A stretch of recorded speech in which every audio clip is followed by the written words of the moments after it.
किस तरीके से सपोर्ट और रेजिस्टेंस दोस्तों वर्क होते हैं। तो पहले तो मैं यहाँ पे आपको चार्ट पे बताता हूँ दोस्तों एक एग्जांपल के साथ। अब देखिए दोस्तों, नॉर्मली जैसे कोई स्टॉक होता है दोस्तों, वो ऊपर की तरफ जाता है, ओके, और जैसे ही दोस्तों वो नीचे आता है और फिर ऊपर जाता है, फिर नीचे आता है, फिर ऊपर जाता है। तो दोस्तों स्टॉक यूजुअली इसी ऑर्डर में मूव होता है। तो दोस्तों जो पहले इसने जो क्रिएट किया होता है, ये देखिए यहाँ से स्टॉक नीचे आ गया, मतलब ये उसका रेजिस्टेंस बन गया, और ये हो गया उसका सपोर्ट, बिकॉज यहाँ से वो ऊपर जा रहा है। ओके, तो दोस्तों बताना चाहूँगा कि कोई भी रेजिस्टेंस किसी भी स्टॉक के लिए लाइफ टाइम रेजिस्टेंस का काम नहीं करता है। कोई भी सपोर्ट लाइफ टाइम सपोर्ट नहीं होता है, वो टेम्पररी होता है। थोड़े टाइम के बाद वो सपोर्ट चेंज होता है, वो रेजिस्टेंस चेंज होता है दोस्तों। ये चीज़ हमेशा ध्यान रखिए। एक एग्जांपल अगर आपको देता हूँ दोस्तों, सपोर्ट और रेजिस्टेंस कैसे होते हैं। जैसे कि हम कोई भी 5 माले की बिल्डिंग में रहते हैं दोस्तों, अगर आप पहले माले पे हो अभी और पहले माले से दूसरे माले पे जा रहे हो, तो जब आप पहले माले पे हो दोस्तों, फर्स्ट फ्लोर पे हो, तो जो छत होती है, फर्स्ट फ्लोर की जो छत होती है, वो हमारे लिए होती है रेजिस्टेंस, और जो ज़मीन होती है वो होती है सपोर्ट। अब जैसे ही आप फर्स्ट फ्लोर से सेकंड फ्लोर पे जाओगे दोस्तों, तो क्या होगा दोस्तों, हमारा जो सपोर्ट है वो चेंज हो जाएगा, रेजिस्टेंस चेंज हो जाएगा। कैसे? आप फर्स्ट फ्लोर से सेकंड फ्लोर पे जा रहे हो, तो दोस्तों जो पहले आपके लिए छत हुआ करती थी, वो बन गई है अब ज़मीन, क्योंकि आप दूसरे माले पे आ चुके हो। तो जो छत थी वो बन गई है ज़मीन, और आपका जो रेजिस्टेंस था वो चेंज हो चुका है, वो छत चेंज हो चुकी है। अब दूसरे से तीसरे माले पे जाओगे दोस्तों, तो फिर से जो आपकी छत थी पहले, वो आपकी ज़मीन हो चुकी है। तो आपका सपोर्ट चेंज हो चुका है, आपने नया रेजिस्टेंस बना लिया है दोस्तों। तो इसी तरीके से स्टॉक भी जैसे ऊपर जाता है, वो हमेशा नए रेजिस्टेंस बनाते जाता है, सपोर्ट चेंज करने जाता है दोस्तों। पहले का जो उसका रेजिस्टेंस होता है वो उसका सपोर्ट बन जाता है जब भी वो ऊपर जाता है। और कोई स्टॉक अगर नीचे जाता है, तो पहले का जो सपोर्ट होता है, पहले का जो उसका बेस होता है, वो चेंज होता है, और जो उसका सपोर्ट होता है वो उसका रेजिस्टेंस बन जाता है दोस्तों। तो ये चीज़ ध्यान रखिए। अब देखते हैं दोस्तों किस तरीके से हम एक्चुअल स्टॉक्स में इसको इंडिकेटर को लगाते हैं दोस्तों। तो सबसे पहले अगर हम इंडिकेटर जो यूज़ करने वाले दोस्तों इस स्टॉक में, वो है पिवोट्स पॉइंट दोस्तों, पिवोट्स पॉइंट। अब ये इंडिकेटर दोस्तों क्या है, मैं आपको बताता हूँ। आपको कोई भी इसमें अगर आप चार्ट लगा, जैसे मैंने यहाँ पे 5 मिनट्स का चार्ट लगाया है, नॉर्मल कैंडल स्टिक पैटर्न है। यहाँ पे आप देखोगे दोस्तों, इंडिकेटर में जाके आपको टाइप करना है पिवोट पॉइंट। ओके, ये देखिए दोस्तों, आपको यहाँ पे काफ़ी सारे दिखेंगे, आपको सिलेक्ट करना है पिवोट पॉइंट स्टैंडर्ड दोस्तों। याद रखिए, pivot point standard. Okay, I hope आपको समझ में आ रहा है। तो आपने इसको क्लिक कर दिया, जैसे आप क्लिक करते हो यहाँ पे देखिए आपको इस तरीके से कुछ लाइंस यहाँ पे आ जाएंगी दोस्तों। ओके, मैंने यहाँ पे ऑलरेडी लगाया हुआ है, तो मैं उसको पहले हटा देता हूँ। आप देखिए दोस्तों, इसके सेटिंग में आपको देखना है एक बार, आपको यहाँ पे टाइप में ट्रेडिशनल होना चाहिए दोस्तों, और कोई नहीं। तो ट्रेडिशनल, पिवोट टाइम फ्रेम में ऑटो, और नंबर ऑफ पिवोट पॉइंट्स में 15 दोस्तों। ये बाय डिफॉल्ट ऐसे ही रहने देना है, इसको ओके करना है। आप देखोगे दोस्तों यहाँ पे क्या होता है, मैं आपको दिखाता हूँ। अब यहाँ पे आप देखोगे एक पी करके लाइन बनी है दोस्तों, पी, ये देखिए पी, ये होती है सेंटर लाइन, सेंटर पिवोट, ये होता है बीच का पॉइंट दोस्तों। ओके, अब इसके ऊपर दोस्तों क्या है आपको दिखाता हूँ। ये दिख रहा है आपको R1, R2, R3। नीचे क्या है दोस्तों, S1, S2 और S3 दोस्तों। तो ये होता है दोस्तों, इस लाइन से ये ऊपर के 3 रेजिस्टेंस होते हैं दोस्तों। ऊपर भी ज़्यादा जाते हैं, लेकिन मैं तीनों की बात करता हूँ। तो यहाँ पे R1, R2, R3 दोस्तों, ये होते हैं 3 रेजिस्टेंस, और ये S1, S2, S3 ये होते हैं 3 सपोर्ट लाइन्स।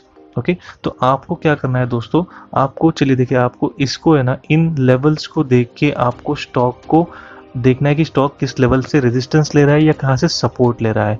तो दोस्तों आपकी कोई भी स्ट्रैटेजी होती है, उस स्ट्रैटेजी में आपको इसे इम्प्लांट करना है दोस्तों, इस पिवोट पॉइंट्स को। तो जिन लोगों को सपोर्ट रेजिस्टेंस से ट्रेड करना नहीं आता है, तो आपको यहाँ से मालूम पड़ जाएगा कि अगर कोई स्टॉक कहीं पे कंसोलिडेशन कर रहा है या नीचे आ रहा है, तो आपको मालूम पड़ जाएगा कि चलो उसकी कोई इंपॉर्टेंट रेजिस्टेंस यहाँ पे है, या कोई इंपॉर्टेंट सपोर्ट के यहाँ पे स्टॉक है, इसीलिए वो चीज़ हो रही है। तो आपको ये एक सपोर्ट का काम करता है, ये एक इंडिकेटर आपके लिए एक मदद का काम करता है। अब देखिए दोस्तों, हम एक सिप्ला के स्टॉक में है, यहाँ पे आपको बताता हूँ मैं किस तरीके से होता है। आप चाहे तो दोस्तों यहाँ पे एक हॉरिजॉन्टल लाइंस भी लगा के लग सकते हो। देखिए दोस्तों, यहाँ पे जैसे कि मैं अपने ट्रेडिंग में इस तरीके से 2 रेजिस्टेंस को ड्रॉ कर लिया, यहाँ पे मैं 2 सपोर्ट को ड्रॉ करता हूँ दोस्तों। आप देख सकते हो किस तरीके से मैं यहाँ पे दोनों सपोर्ट्स को ड्रॉ कर लिया। अब देखिए, मैं यहाँ से पिवोट पॉइंट को अगर हटा देता हूँ, तो अब देखिए यहाँ पे दोस्तों, अब मुझे इस स्टॉक में क्या मालूम पड़ रहा है दोस्तों कि कहाँ पे इसका रेजिस्टेंस है। तो आप देख सकते हो यहाँ से अगर हम बात करते हैं दोस्तों, ये देखिए ये स्टॉक की अगर बात करते हैं तो यहाँ से ये ऊपर की तरफ गया और आप देख सकते हो दोस्तों इसने रेजिस्टेंस 1 को भी तोड़ा, थोड़ा इसने यहाँ पे कंसोलिडेशन किया है दोस्तों। आप देख सकते हो ये नीचे की तरफ आया, इसने अपना रेजिस्टेंस तोड़ा। ओके, रेजिस्टेंस तोड़ने के बाद दोस्तों ये नीचे आया, लेकिन कहाँ से उसने सपोर्ट लिया? अपने पहले रेजिस्टेंस से उसने सपोर्ट लिया। तो जिस ये सिमिलर सिप्ला स्टॉक के लिए अब तक ये रेड लाइन दोस्तों, ये रेड लाइन इसके लिए हुआ करती थी रेजिस्टेंस। अब ऊपर जाने के बाद ये क्या बन चुकी है दोस्तों? ये सपोर्ट बन चुकी है। आप देख सकते हैं किस तरीके से इसने इसको ब्रेक किया दोस्तों। ब्रेक करने के बाद नीचे आया और सपोर्ट लिया और ऊपर गया दोस्तों। अब यहाँ पे देखिए दोस्तों, आप देख सकते हो इसने इस रेजिस्टेंस को ब्रेक किया, ऊपर गया, फिर जैसे नीचे आया दोस्तों, ये कहाँ से सपोर्ट ले रहा है दोस्तों? आप देख सकते हो इसने यहाँ से सपोर्ट लिया। तो ये पहले रेजिस्टेंस था, ये अब बन चुका है सपोर्ट। तो दोस्तों आई होप आपको मैं जो बता रहा हूँ वो समझ में आ रहा है दोस्तों। ये लॉजिक आप समझिए कि कोई भी स्टॉक ऊपर नीचे सपोर्ट रेजिस्टेंस से ही चलता है दोस्तों। आपको ढूंढने हैं वो सपोर्ट रेजिस्टेंस, मैंने आपको इंडिकेटर बता दिया है, इस तरीके से आपको यूज़ करना है। आपको ये आपके ऊपर मैं छोड़ता हूँ, बट यहाँ पे आपको मैं कुछ स्टॉक का और एग्जाम्पल्स देता हूँ किस तरीके से आपको ये इंडिकेटर हेल्प कर सकता है। इसी स्टॉक में भी आप देखोगे दोस्तों, आप जब भी लगाओगे दोस्तों तो हर दिन इसका अलग पॉइंट्स होते हैं, इसके अलग टाइमिंग्स होते हैं। तो आपको दोस्तों ये 9:15 बजे अगर आप स्टॉक में कोई ट्रेड कर रहे हो, आपको ये पिवट पॉइंट्स उस स्टॉक में उस दिन के लिए आपको लगा के रखने हैं दोस्तों। इससे आपको मालूम पड़ सकता है कि कौन से इंपॉर्टेंट लेवल्स है उस स्टॉक में जहाँ पे वो कंसोलिडेशन करेगा या नीचे जाएगा या वहाँ से ऊपर जाएगा। तो आपको ये हेल्प करेगा। हम देखते हैं कोई और स्टॉक में। देखिए ये एक स्टॉक है दोस्तों। अब इस स्टॉक में आपको जैसे कि ये सपोर्ट है, अब जैसे नॉर्मली मुझे एक एक्सपीरियंस आ चुका है काफ़ी साल का, तो मैं आपको बता सकता हूँ दोस्तों कि कौन सा सपोर्ट है कौन सा रेजिस्टेंस है, लेकिन काफ़ी लोगों को ये नहीं पता होता है। तो आप लोग दोस्तों इस इंडिकेटर को जैसे ही लगाते हो, आप देखोगे यहाँ पे मैं इस इंडिकेटर को ऑन करता हूँ, यहाँ पे देखिए मुझे इंपॉर्टेंट लेवल्स मालूम पड़ गए। अब मैं क्या कर सकता हूँ दोस्तों, मैं इन लेवल्स पे मार्किंग कर सकता हूँ।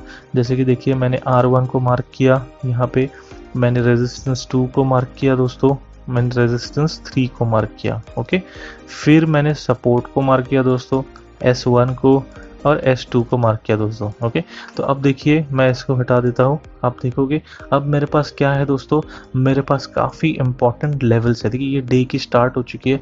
आप देख सकते हो इसने अपने पहले सपोर्ट को तोड़ा है। मैरिको का स्टॉक है, पहले सपोर्ट को तोड़ के स्टॉक नीचे गया दोस्तों। जैसे ही नीचे गया उसने अपने S1 से पहले ही दोस्तों ऊपर की तरफ गया है। इसने R1 को ब्रेक करके सपोर्ट लिया। तो आप देख सकते हो दोस्तों इसने R1 को अपना सपोर्ट बना लिया। यहाँ से आपको क्या मालूम पड़ता है दोस्तों, क्या आप यहाँ पे और स्टॉक्स में एंट्री करेंगे, क्या पोजीशन बनाएंगे? डेफिनेटली दोस्तों। ये देखिए इसने R1 को तो ब्रेक कर ही दिया दोस्तों, इसने अपने खुद के हाई को भी तोड़ दिया। जैसे मैंने आपको दिखाया था एक एग्जांपल ड्रॉ करके, इसने अपना खुद का जो हाई था दोस्तों, ये देखिए इसका हाई था, इसने अपने हाई को भी तोड़ दिया। अगर आपने यहाँ पे भी एंट्री बना ली दोस्तों तो आपको अच्छा खासा प्रॉफिट यहाँ पे हो सकता है। तो आप देख सकते हो दोस्तों किस तरीके से ये आपको रिजल्ट दे रहा है। अब यहाँ पे आप देख सकते हो इसने काफ़ी अच्छे लेवल्स को तोड़ दिया दोस्तों। यहाँ पे देखिए इसने R2 को तोड़ दिया दोस्तों, ब्रेक कर दिया, फिर इसने R3 को तोड़ दिया दोस्तों, और ऊपर जाने के बाद आप देख सकते हो किस तरीके से ये स्टॉक अब यहाँ पे वापस, देखिए किस तरीके से ये स्टॉक ने नीचे आने के बाद इसने अपने इम्पोर्टेंट रेजिस्टेंस R1 जो था वहाँ से सपोर्ट लेके फिर से ऊपर की तरफ गए। तो ये लेवल्स काफ़ी इंपॉर्टेंट, आप देख सकते हो किस तरीके से कंसोलिडेशन होता है। अगर आपने इस लेवल्स को नहीं लगाया अपने ट्रेडिंग चार्ट में तो डेफिनेटली दोस्तों आपका थोड़ा वहाँ पे नुकसान होगा। तो उससे अच्छा है आप इस इंडिकेटर को लगा के देखिए। जब भी आप कोई ट्रेडिंग करते हो दोस्तों, आप सपोर्ट और रेजिस्टेंस को इस तरीके से प्लांट करके देखिए, आपको डेफिनेटली दोस्तों उसमें फ़ायदा ही होगा। ये देखिए दोस्तों हम थर्ड स्टॉक में इसको देखते हैं, तो हम देखेंगे दोस्तों यहाँ पे देखिए मैंने ऑलरेडी लगा के रखे हैं लाइन्स, पिवट पॉइंट्स में लगा के आपको बताता हूँ। ये देखिए दोस्तों मैंने ऑलरेडी यहाँ पे पॉइंट्स लगा के रखे हैं। ये देखिए, तो मैं अभी यहाँ पे इसको ये करता हूँ। अभी देखिए आप देख सकते हो, ओके आपके सामने है दोस्तों। अब देखिए यहाँ पे अगर आपने किसी स्टॉक में एंट्री बना ली है तो आप देख सकते हो स्टॉक ऊपर जा रहा है बराबर। इसने इस लेवल पे दोस्तों, इस लेवल पे ये जो R2 का है रेजिस्टेंस है, ये हमारे लिए दोस्तों एक रेजिस्टेंस है। स्टॉक यहाँ पे हम लोग ने ओपन किया, देख रहे हैं रेजिस्टेंस के पास है, नीचे आया, राइट। अब एक तो ये यहाँ से सपोर्ट लेगा, एक तो ये यहाँ से सपोर्ट लेगा दोस्तों। ओके, ये देखिए दोस्तों, ये इसका कंसोलिडेशन जोन है, राइट। तो स्टॉक यहाँ से भी यू टर्न लेगा या हो सकता है यहाँ से यू टर्न ले ले। ओके, लेकिन यहाँ से ले लिया। अब देखिए दोस्तों, यहाँ पे थोड़ा कंसोलिडेशन किया क्योंकि ये रेजिस्टेंस है। इसीलिए मैं आपको बोलता हूँ दोस्तों कि आपने अगर ये चार्ट को ड्रॉ किया है तो आपको ये आइडिया आ जाएगा कि क्यों स्टॉक कंसोलिडेट कर। देखिए यहाँ पे इसने तोड़ने में टाइम लगा दिया, फिर तोड़ दिया दोस्तों रेजिस्टेंस को। अब ये ऊपर चले गया। अब देखिए इसने कहाँ से सपोर्ट रेजिस्टेंस लिया दोस्तों, ये आप R3 से उसने रेजिस्टेंस ले लिया। कितनी देर, फिर यहाँ पे नीचे आके फिर से सपोर्ट बन गया था उसका R2, फिर ऊपर गया, फिर तोड़ दिया दोस्तों उसने, सपोर्ट को तोड़ दिया, नीचे आ गया। अब देखिए दोस्तों, ये यहाँ पे हो सकता है फिर से नीचे चले जाए दोस्तों। ओके, तो यही चीज होती है दोस्तों, ये होता है बहुत ही सिंपल वे में, आपको ज्यादा टाइम